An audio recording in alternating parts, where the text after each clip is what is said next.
नमस्कार दोस्तों, कैसे हैं आप सभी। आज की कहानी का शीर्षक है मोहभंग। निखिल के काम पर जाते ही मैंने दरवाज़ा बंद किया और जाकर सोफे पर बैठ गई। थोड़ा बहुत काम अभी बाकी था, परंतु सामने पहाड़ सा दिन भी तो पड़ा था, नीरस और उबाऊ। इस कमरे से उस कमरे तक बस इतने में ही सिमट गई थी मेरी दिनचर्या। घर में हम तीन ही तो प्राणी थे।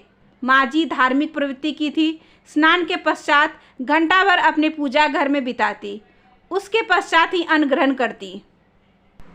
6 माह हो गए थे मेरे विवाह को और हर दिन ऐसे ही बीतता था, सिवाय पहले के 15 दिन जब लोगों का आना जाना रहा। निखिल दिन भर कोर्ट कचहरी में व्यस्त रहते, छुट्टी के दिन भी कुछ न कुछ काम लेकर बैठे रहते। घूमना फिरना, मंत्रिमंडली, फिल्मों इत्यादि में उनकी रुचि बिल्कुल नहीं थी, जबकि मुझे इन सब के बिना जीवन बेकार लगता था। मेरे लिए जीवन एक उत्सव यात्रा थी। अपने कर्तव्य निभाने से इनकार नहीं था मुझे, परंतु इस जीवन को भरपूर जीना चाहती थी मैं। निखिल की ओर से कोई रोक भी नहीं थी, परंतु मेरे संगी साथी तो सब पीछे छूट चुके थे और इस छोटे से शहर में मुझे अभी तक कोई ऐसी संगिनी मिली ही नहीं थी जिसके साथ मैं मौज मस्ती कर सकूं। बहुत पारंपरिक किस्म के लोग थे हमारे आसपास, जहां स्त्रियां अपनी घर गृहस्थी में ही खुश थी। माँ जी ने अपनी पूरी उम्र यही बिताई थी, इसलिए वह भी उन्हीं विचारों की थी। मैं उनकी पूरी देखभाल करती थी, प्याज लहसुन बगैर उनकी पसंद का भोजन बनाती, समय पर परोसती, पर उसके बाद भी तो बड़ा सा दिन बच जाता था। आप गलत थे पापा जो सोचते थे कि मनोज मेरे लिए उपयुक्त वर नहीं था और निखिल के संग खुश रहूंगी मैं। मन ही मन में अपने पापा को कहती, कुछ भी तो यहाँ मेरे मन माफिक नहीं है। विवाह से पहले मैं कभी रसोई में नहीं घुसी थी और यहाँ आने पर माँ जी अपेक्षा करने लगी कि अब रसोई मैं ही संभालूंगी। पहले दिन वह दाल चढ़ाने को बोल मंदिर चली गई। यह तो अच्छा था कि छुट्टी का दिन था और निखिल घर पर थे।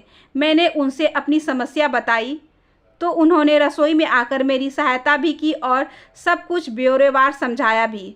बाद में भी कोई समस्या आने पर वह मुझे गाइड करते। माँ जी की तबीयत खराब होने पर विवाह से पूर्व वह भी उनकी सहायता किया करते थे, इसलिए उन्हें भोजन बनाना आ गया था। अच्छे इंसान थे निखिल, परंतु जिस तरह के जीवन साथी की मैंने कल्पना की थी उससे बहुत भिन्न। मम्मी पापा की लाडली थी मैं और मुझे हर तरह की आज़ादी मिली हुई थी। पापा मुझे अपनी शहजादी कहते, न भाई न बहन, उनका पूरा प्यार मेरे लिए था। थोड़ा बिगड़ गई थी मैं शायद, लड़कों की तरह घूमना, मनमर्जी करना। माँ तो कुछ न कहती, पर बुआ जब भी आती मम्मी पापा को एक लंबा सा भाषण दे जाती। बिगाड़ रहे हो बेटी को, वह कहती, पराए घर जाएगी तो नाक कटवाएगी तुम्हारी।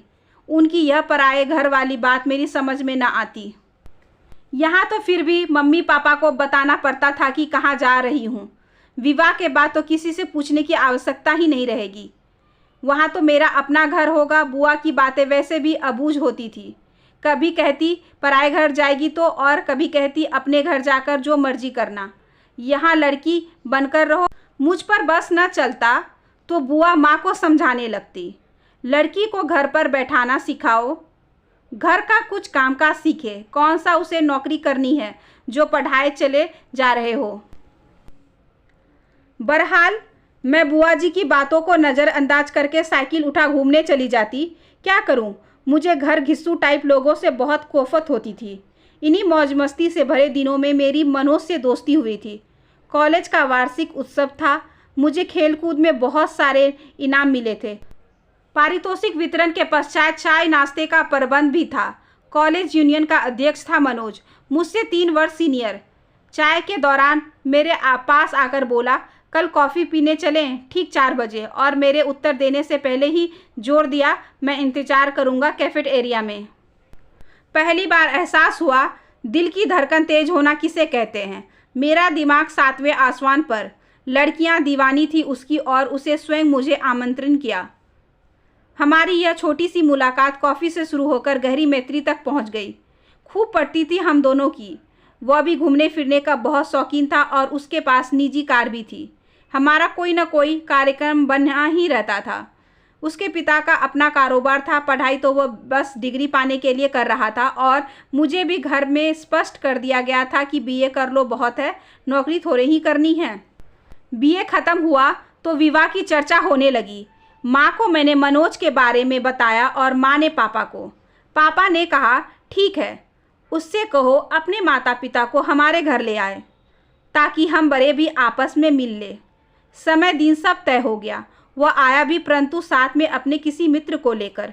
मम्मी पापा बाहर गए हुए हैं, उसने बताया। ढेर सारी बातें हुई। उसने पापा को प्रभावित करने का पूरा प्रयत्न किया, पर पापा ने जब उससे कहा कि कुछ भी तय करने से पहले उसके मम्मी पापा से मिलना आवश्यक है, तो उसने उत्तर दिया, मेरे मम्मी पापा ने मुझे अपना जीवन साथी चुनने की पूरी छूट दे रखी है और मैंने आपकी बेटी को पसंद किया है, तो फिर अड़चन क्या है। मनोज को गए 2 दिन बीत गए थे। पापा बहुत व्यस्त से तो दिखे, पर मुंह से कुछ न बोले। मैंने सोचा था कि पापा को उसने पूरी तरह से प्रभावित कर दिया है और वह सहर्ष हाँ कर देंगे, परंतु पापा की चुप्पी देख मेरे मन की धुकधुकी होती रही। बस उनसे कुछ पूछने की हिम्मत भी नहीं हो रही थी। तीसरे दिन कोर्ट से लौटकर पापा ने मुझे अपने कमरे में बुलाया और कहा, क्या तुम्हें मुझ पर विश्वास है? यह विश्वास है कि मैं जो भी करूँगा तुम्हारे हित की सोचकर ही करूँगा। भय और असमंजस से भरी मैंने हाँ से सिर हिला दिया। मैंने दुनिया देखी है, व्यक्ति को पहचानने का अनुभव है। मनोज अच्छा व्यक्ति नहीं है, तुम उसका इरादा छोड़ दो। अभी तुम यह नहीं समझ पा रही हो कि मेरा अनुभव यही कहता है कि मैंने कुछ जांच पड़ताल भी की है, वह तुम्हारे योग्य नहीं है। माँ से कहा तो उन्होंने भी पापा का पक्ष लिया। बोली, पापा ने कुछ देख और सोचकर ही तो निर्णय लिया होगा। पापा ने निखिल से मेरा विवाह तय कर दिया। उसने कुछ वर्ष पूर्व वकालत की अब शुरुआती ट्रेनिंग पापा के अधीन ली थी। अब वह मेरठ में अपने पैतृक घर में माँ के साथ रहते थे। पापा ने हमारी मुलाकात करवाई, बातचीत भी हुई, पर मैं अपने मन से यह बात कैसे निकालती कि मेरा विवाह मनोज से नहीं हो रहा था और मैं ब्याह कर मेरठ आ गई। विवाह तो धूमधाम से हुआ था, बस मेरे मन में कोई उत्साह नहीं था। कठपुतली बन सब रीति रिवाज पूरे करती रही। 6 माह बहुत मुश्किल से काटे मैंने अपने इस कथित घर में। उकता गई थी मैं इस बेरंग उबाऊ जीवन से। मुझे दिल्ली का अपना जीवन बहुत याद आता। पापा आप गलत थे जो सोचते थे कि मैं मनोज के संग खुश नहीं रह पाऊंगी। कैसा खुश मिजाज था वह, उसके साथ बीता हर पल मेरी याद में बसा है। कैसे मस्ती से भरपूर थे वे दिन। मेरे भीतर विद्रोह पनप रहा था। मेरी इच्छा से विपरीत आपने मेरा विवाह निखिल से तो कर दिया, परंतु आप मुझे इससे बंधे रहने को मजबूर नहीं कर सकते। मैं मन ही मन पापा को कहती। मैंने दिल्ली जाने का निर्णय लिया। मैंने जब निखिल को अपने जाने की बात कही तो वह बोले, माँ की तबीयत अभी ठीक नहीं चल रही है, अगले सप्ताह मेरी 2 छुट्टी है, 1-2 और ले लूँगा, तब की टिकट ले लेता हूँ। मैंने निखिल पर एहसान जताते हुए उसकी बात मान ली।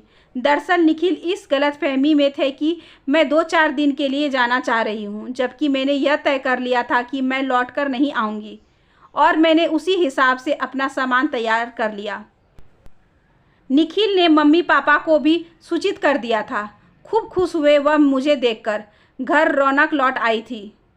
दिन भर आस पड़ोस का मेरी सखियों का तांता लगा रहा। माँ ने तरह तरह के व्यंजन बना रखे थे। सहेलियों के संग खूब मस्ती की। घूमने फिरने का, फिल्म देखने का कार्यक्रम भी बना। तरस गई थी मैं इन सब चीज़ों के लिए। मन में निश्चय गहरा होता गया और लौटकर निखिल के पास नहीं जाना है, परंतु माँ से अभी कुछ नहीं कहा था। अभी तो मैं मनोज से मिलने की युक्ति लगा ही रही थी। उसे मैंने धोखा दिया था, वह अवश्य ही मुझसे नाराज होगा, मुझे याद कर उदास होता होगा, मैंने सोचा और मेरे सामने किसी मजनू का सा चेहरा घूम गया। पहला दिन तो यूं ही बीत गया। रात का भोजन करते ही मैं अपने कमरे में जा लेटी। मेरा कमरा जो मेरे चले जाने के बाद भी मेरा ही कमरा था। माँ ने उसे ज्यों के त्यों ही रखा था। मेरे कपड़े, किताबें, बचपन की गुड़ियाँ, सब कुछ जो माँ नहीं देख पाती थी। मनोज की यादें, वह सब भी वहीं मौजूद थी। मुझे स्वयं पर क्रोध भी आया कि मैंने आते ही उसे फ़ोन क्यों नहीं किया, पर कैसे करती। मुझे उससे लंबी बातें करनी थी, वह भी एकांत में, और आज वह संभव नहीं था। मैं योजनाएं बनाने लगी, क्यों ना अकस्मात उसके सामने पहुंच उसे अचरज में डाला जाए। मुझे सामने देख वह कैसी प्रतिक्रिया करेगा, यह देखने को आकुल थी मैं। माँ अपना सारा काम समेट अब मेरे पास आ बैठी और इधर उधर की बातें करने लगी। निखिल की, उनके सब रिश्तेदारों की खबर ली और मैं हाँ हूँ करती रही, संक्षिप्त से उत्तर देती रही। उन लोगों से कोई शिकायत तो नहीं थी, पर वहाँ खुश भी तो नहीं थी मैं। सच पूछो तो मुझे क्रोध भी पापा पर ही था। बचपन से मेरी हर जिद पूरी करते आए थे और मेरे जीवन का सबसे महत्वपूर्ण निर्णय अपनी मर्जी से कर लिया था। मैं क्या पिछली सदी की लड़कियों जैसी हूँ कि गाय की तरह जिस खूंटी पर बांध आओगे वहीं खुश रह लूँगी। यदि मैं निखिल से तलाक ले लूँ फिर तो पापा को मनोज से मेरे विवाह के लिए मानना ही पड़ेगा ना। मैंने सोचा। मेरी चुप्पी देख माँ कुछ बेचैन से हो उठी। उन्होंने मुझे सदा मौज मस्ती करते ही देखा था। वह मेरी आवाज़ में वह खनक नहीं सुन पा रही थी जिसकी वह आदी थी। परेशानी भरे लहजे से उन्होंने पूछा, निखिल ने कुछ कहा क्या तुमसे मनोज के बारे में? निखिल को मैंने बताया ही कब मनोज के बारे में, और बताऊंगी भी क्यों। मैं समझ नहीं पाई माँ का आशय, अतः प्रश्नवाचक दृष्टि से उनकी तरफ देखा तो वह बोली, तुम्हारे पापा ने मनोज के बारे में खोज खबर की थी, किसी ने भी उसके बारे में अच्छी राय नहीं दी। अनेक बातें सुनी, अय्यास है, मम्मी पापा के संग नहीं रहता इत्यादि। उसने हमसे झूठ कहा था कि मम्मी पापा बाहर गए हुए हैं। ऐसे व्यक्ति का कैसे विश्वास किया जाए? तुम्हारी आंखों पर तो उस समय मनोज के प्यार का चश्मा चढ़ा था, तो तुम्हें उसके वह सब अवगुण बताने से भी कोई दिखाई न देते। परंतु पापा का अंतर्मन इस रिश्ते की गवाही नहीं दे रहा था। पापा ने दुनिया देखी है और वही हुआ। तुम्हें कुछ नहीं बताया ताकि तुम परेशान न हो जाओ। तुम्हारी मंगनी की खबर सुनकर उसने तुम्हारे पापा को धमकी भरा टेलीफोन किया था, पर तुम्हारे पापा डरे नहीं। उन्होंने धमकी का जवाब धमकी से दिया, उसके खिलाफ रिपोर्ट दर्ज करवाने की धमकी देकर। वकालत का पेशा होने से हम बच गए। वह जानता था कि पापा की पहुंच ऊंचे तक है। तुम्हारे विवाह के पश्चात उसने निखिल को भी भड़काने का प्रयत्न किया। उसने निखिल से कहा कि विवाह से पूर्व तुम्हारे अनेक लड़कों से संबंध रहे हैं। तुम्हारे विरुद्ध और भी अनेक कहानियां गढ़ी। उसने तुम्हारा विवाह तोड़ने का पूरा प्रयत्न किया, पर निखिल चट्टान की तरह अडिग खड़े रहे। बहुत संस्कारशील है वह। उन्होंने तुम्हारे पापा को आश्वासन दिया, आप किसी प्रकार की चिंता ना करें, आपकी बेटी के सम्मान की रक्षा करना अब मेरा कर्तव्य है और मैं उसका पूरी तरह निर्वाह करूंगा। माँ बता रही थी। मेरे कानों में एक एक शब्द किसी पत्थर की तरह चोट कर रहा था, नहीं मरहम लगा रहा था। कितनी सौभाग्यशाली हूँ मैं जो निखिल को मैंने पाया। मुझे ध्यान आया कि एक दिन निखिल के बहुत देर घर लौटने पर मुझे बहुत क्रोध आया और मैं निखिल को बहुत जली कटी सुना गुस्से से भरी सोफे पर जा सोई थी। आंख मूंद लेटी तो थी, परंतु मौसम थोड़ा ठंडा होने के कारण नींद नहीं आ रही थी।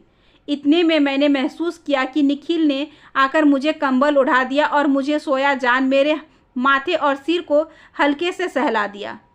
मेरी हर बात को मेरा बचपना माफ़ करते रहे वह। कभी क्रोध तो उन्हें आता ही नहीं था। मेरा मोह भंग हो चुका था। निखिल को नहीं बदलने की ज़रूरत तो मुझे थी। कितनी परिपक्वता थी निखिल के प्यार में, कितना विश्वास। मनोज द्वारा चलाए बाण उसे डिगा नहीं पाए थे। मुझे स्वयं को भी निखिल जैसा बनाना था। जी तो चाह रहा था कि मैं फ़ौरन घर लौट जाऊं, पर कारण क्या बताती। मम्मी पापा के पास 2 दिन और रुककर मैं लौट आई। आशा करती हूँ कि आज की ये छोटी सी कहानी आपको अच्छी लगी होगी। अगर अच्छी लगी हो तो please like share and subscribe करें हमारे चैनल को। ज़्यादा से ज़्यादा शेयर करें और बेल आइकन को ज़रूर प्रेस कर ले ताकि अगली वीडियोस की नोटिफिकेशन आपके पास सबसे पहले पहुँचे। धन्यवाद।